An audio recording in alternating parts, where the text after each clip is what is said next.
80,000 people came to MetLife Stadium expecting a coronation.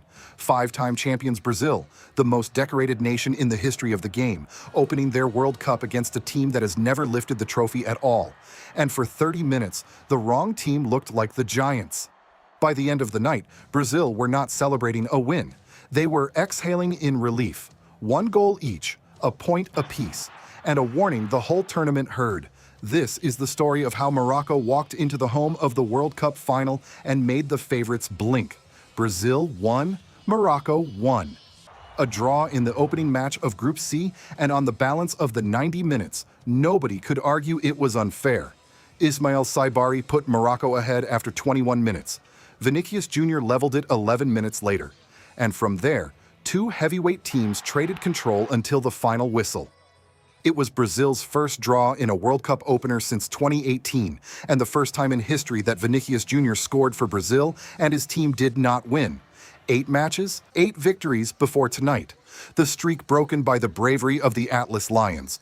Morocco did not arrive to survive. They arrived to attack.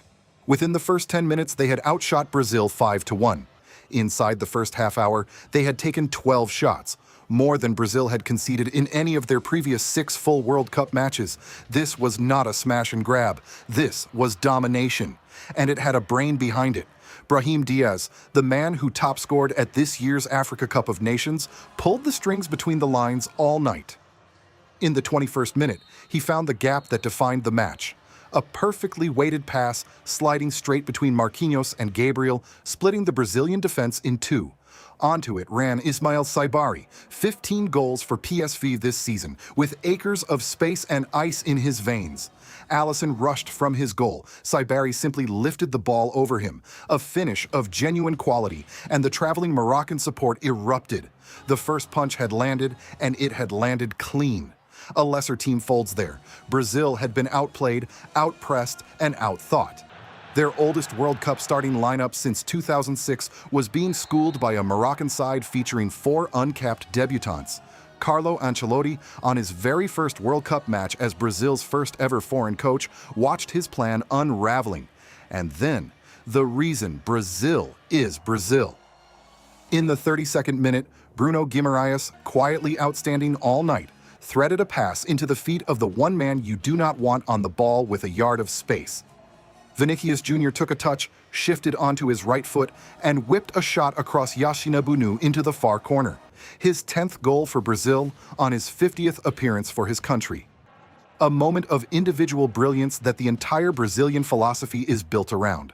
Out of nothing, from a team that had created nothing, the scores were level. That is the cruelty of facing the Selecao.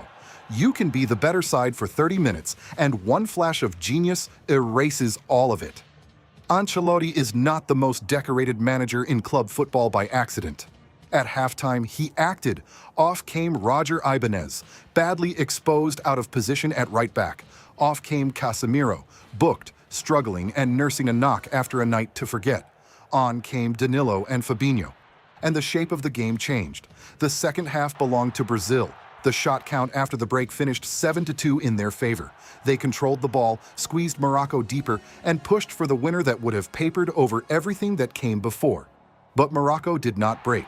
And in the dying moments, when Brazil thought the danger had passed, Morocco reminded them one last time.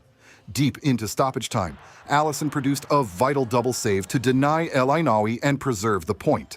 The team that started the night being battered finished it grateful for their goalkeeper. Honors, even. 1 each. A result that flattered nobody and exposed plenty.